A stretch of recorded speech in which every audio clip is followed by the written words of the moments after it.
زمین پر یہ آیا. دنیا کے نظام دولت کمانے کا اور جمع کرنے تک پہنچاتے ہیں، اس کے خرچ پر نہیں بات کرتے. دین اسلام وہ نظام معیشت عطا فرماتا ہے جو اس کے کمانے سے جمع کرنے تک اور پھر جمع سے خرچ کرنے تک کا دیتا ہے.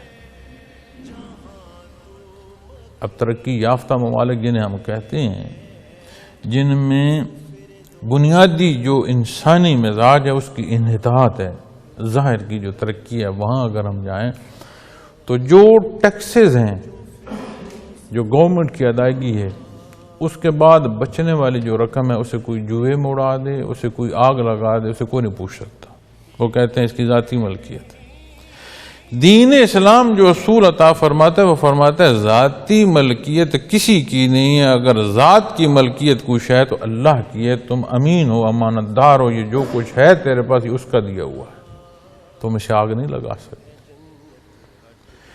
اسی طرح آپ وراثت کے قانون میں دیکھیں، جو وراثت میں مجھے ملا ہے میں پابند ہوں کہ وراثت میں آگے پہنچاؤں دوں. تصرف کروں گا، ضیاع کروں گا تو جو کچھ میں نے کیا وہ تو جو میرا عمل تھا، جو میرے وارث کا مال میں نے ضائع کر دیا اس کا بھی حساب مجھے دینا. تو اسلامی معیشت میں زکوٰۃ، عشر، صدقات اور اس کا خرچ کرنا زائد نہ ہو، تصرف نہ ہو، جائز. تو مصارف پر بھی اسلامی نظام معیشت جو ہے ہماری رہنمائی کرتی ہے. ہمارا تو کوئی وہ کہتے ہیں نا اس کا سر پھر گیا ہے، ہمارے تو ہوش اور طور پھر گیا ہے. ہم ساری دنیا کی سنتے ہیں، ساری دنیا کے پیچھے بھاگتے ہیں اور اللہ اور اس کے حبیب صلی اللہ علیہ وسلم کے حکم کے پیچھے نہیں جاتے جہاں جان بھی دے دینی چاہیے. ذلیل ہو رہے ہیں.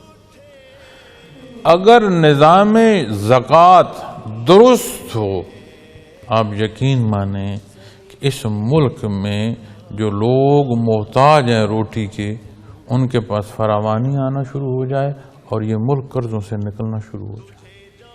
اگر نظام معیشت اسلامی، اب ہمیں تو لفظ اسلامی سے ایسے خوف آتا ہے نا کہ کہیں بات ہو نظام کی، اسلام کی، تو کہتے ہیں پتہ نہیں مجھے کیا ہوگا.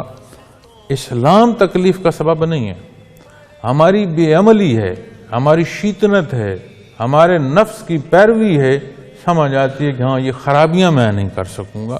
پیر صاحب بھی اسی جگہ پر ہوں گے جہاں مرید صاحب ہوں گے، اس کا بھی وہی بیٹھنا اٹھنا ہوگا جو مرید کا ہوگا. جو بہت بڑے افسر کا ہوگا وہی ایک عام آدمی کا ہوگا. جو مالک کا ہوگا وہ مزدور کا ہوگا. تو پھر ہمیں وہ جو اپنی انا ہے وہ سمجھاتی ہے جہاں اسلام ہو گئے تو کیا. اسلام تو زندگی کی خوبصورت روانی کا نام ہے، دنیا اور آخرت کی کامیابی و کامرانی کا نام ہے. اور ہم جو وارث ہیں بحیثیت مسلمان،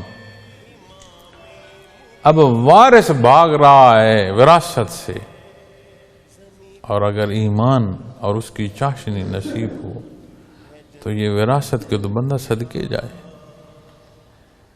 دنیا کی وراثت ملی، پتہ نہیں لقمہ نصیب ہوا کہ نہیں ہوا. یہ وراثت نور ایمان کی ملی، اس نے رب کائنات سے آشنائی عطا فرمائی.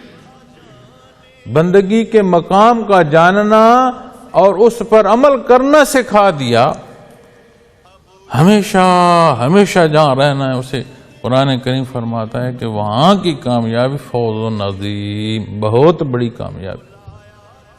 تو میاں سمجھنا ہے تو یہ وقت ہے، نہیں تو پھر اپنے اپنے حصے کی جہاں دل ہے گہنتی مارتے رہو. کوئی کان کنی کسی طرف کھود دو گے، کوئی کسی طرف کھود دو گے، نتیجہ نہیں ملے گا. اللہ کریم ہماری کمی بیشیاں معاف فرمائے، عمل صالح کی توفیق عطا فرمائے، خاتمہ بالایمان نصیب ہو. وآخر دعوانا الحمدللہ رب العالمین.